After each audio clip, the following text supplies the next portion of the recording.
December 12-ന് സുഹൃത്തിനൊപ്പം ഇരുചക്ര വാഹനത്തിൽ സഞ്ചരിക്കുകയായിരുന്നു പളുകൽ സ്വദേശി മിഥുൻ. പളുകൽ പഞ്ചായത്ത് ഓഫീസിന് മുന്നിൽ വച്ച് വാഹനത്തിന് പിന്നാലെ വന്ന മോട്ടോർ വാഹന വകുപ്പ് ഉദ്യോഗസ്ഥർ മിഥുന്റെ ചിത്രമെടുത്തു. കഴിഞ്ഞ ദിവസമാണ് പിഴ ലഭിച്ച വിവരം അറിയുന്നത്. വിവിധ വകുപ്പുകളിലായി 6000 രൂപയാണ് പിഴ ചുമത്തിയിരിക്കുന്നത്.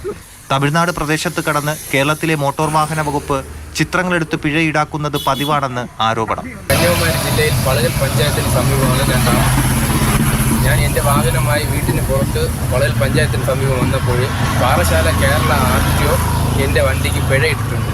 തമിഴ്നാട്ടിൽ താമസിക്കുന്ന എനിക്കും എൻ്റെ വണ്ടിക്കും വന്ന പിഴ 6000 രൂപയാണ്. പരാതിയുണ്ടെങ്കിൽ കോടതിയെ സമീപിക്കാവുന്നതാണെന്ന് പാറശാല മോട്ടോർ വാഹന ഇൻസ്പെക്ടർ അറിയിച്ചു. മാതൃഭൂമി ന്യൂസ്, തിരുവനന്തപുരം.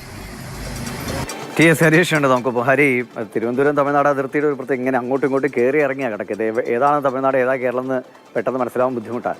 ഇനി അങ്ങനെ എന്തെങ്കിലും കൺഫ്യൂഷനിലാണോ? പക്ഷെ എന്തായാലും 6000 രൂപ പിഴയിടണമെങ്കിൽ കാര്യമായ ഒരു നിയമലംഘനം ഇദ്ദേഹം നടത്തിയിട്ടുണ്ടല്ലേ?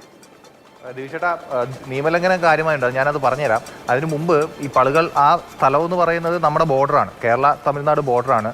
ഈ സംഭവം നടക്കുന്ന സ്ഥലത്ത് നിന്ന് ഏകദേശം ഒരു 500-600 മീറ്റർ കഴിഞ്ഞാൽ കേരളമാണ്. അപ്പോൾ ഇതിൽ ഞാൻ ഈ വാർത്ത അറിഞ്ഞതിന് ശേഷം ഒരു മോട്ടോർ വാഹന വകുപ്പിലെ ഒരു ഉദ്യോഗസ്ഥൻ്റെ അടുത്ത് സംസാരിച്ചു. അപ്പോൾ അദ്ദേഹം പറയുന്ന 2 കാര്യം. ഒന്നുകിൽ ഇത് മനഃപൂർവ്വം ചെയ്ത ഫൈൻ ഈടാക്കിയതാണ്, അല്ലാന്നുണ്ടെങ്കിൽ ഈ ഉദ്യോഗസ്ഥന് ഒരു അബദ്ധം പറ്റിയതായിരിക്കും. കാരണം ഇങ്ങനെ ഒരു ബോർഡറിൽ, കാരണം ഈ വാഹനം ഇങ്ങനെ സഞ്ചരിച്ച് പോകുമ്പോൾ ഫോട്ടോ എടുത്ത് അത് പിഴ ഈടാക്കുകയാണല്ലോ ചെയ്യുന്നത്. അപ്പോൾ കുറച്ച് സമയത്തിനുള്ളിൽ നടക്കുന്ന ഒരു കാര്യം മാത്രമാണ്. അപ്പോൾ നിയമലംഘനം ശ്രദ്ധയിൽപ്പെട്ട ഉടനെ അവരങ്ങനെ ചെയ്തിട്ടുണ്ടാവും. ഇത് ഈ വാഹനത്തിന് പിന്നാലെ മോട്ടോർ വാഹന വകുപ്പിൽ വണ്ടി വന്നു എന്നാണ് മിഥുൻ പറയുന്നത്. അപ്പോൾ അങ്ങനെയാണ് സംഭവിച്ചിരിക്കുന്നത്. ഇത് രണ്ടിലേതെങ്കിലും ഒന്നായിരിക്കാം. എന്തായാലും ഇതിൽ ഒഫൻസ് എന്ന് പറയുന്നത് ഗൗരവമുള്ളതാണ്. കാരണം മോട്ടോർ വാഹന, നമ്മുടെ നിയമം അനുസരിച്ച് മോട്ടോർ വാഹന വകുപ്പ് ഉദ്യോഗസ്ഥർ, കേരളത്തിലെ മോട്ടോർ വാഹന വകുപ്പ് ഉദ്യോഗസ്ഥർക്ക് അവിടെ പോയി പിഴയിടാനുള്ള അനുവാദം ഇല്ല. പക്ഷേ ഈ വണ്ടിയിൽ സംഭവിച്ചിരിക്കുന്ന ഒഫൻസ് എന്ന് പറയുന്നത് ഗൗരവമുള്ളത്. 6000 രൂപ എന്ന് പറയുന്നത് ഏതൊക്കെ വകുപ്പെന്ന് ചോദിച്ചാൽ, ഒന്ന് ഈ രജിസ്ട്രേഷനുമായി ബന്ധപ്പെട്ടാണ്. വണ്ടിയുടെ നമ്പർ പ്ലേറ്റ് നമ്പർ കാണിച്ചിരിക്കുന്നത് കൃത്യമായിട്ടല്ല. അതുമായി ബന്ധപ്പെട്ട് 3000 രൂപയാണ് പിഴ ഒടുക്കിയിരിക്കുന്നത്. പിന്നെ 2000 രൂപ വണ്ടിക്ക് ഇൻഷുറൻസ് ഇല്ല, അങ്ങനെ 2000 രൂപയുടെ പിഴ. 500-500 1000 രൂപ. അതായത് മുന്നിലിരിക്കുന്ന ആളും ഹെൽമെറ്റ് ധരിച്ചിട്ടില്ല, പിന്നിലിരിക്കുന്ന മിഥുനും ഹെൽമെറ്റ് ധരിച്ചിട്ടില്ല, അങ്ങനെ 1000 രൂപ. അങ്ങനെ 6000 രൂപ. അങ്ങനെയാണ് ഇത്രയും പിഴ ഈടായിരിക്കുന്നത്. എന്തായാലും ഇതുമായി ബന്ധപ്പെട്ട് പരാതി എത്രത്തോളം നിൽക്കും എന്നുള്ളത് ഇനി കണ്ടറിയണം.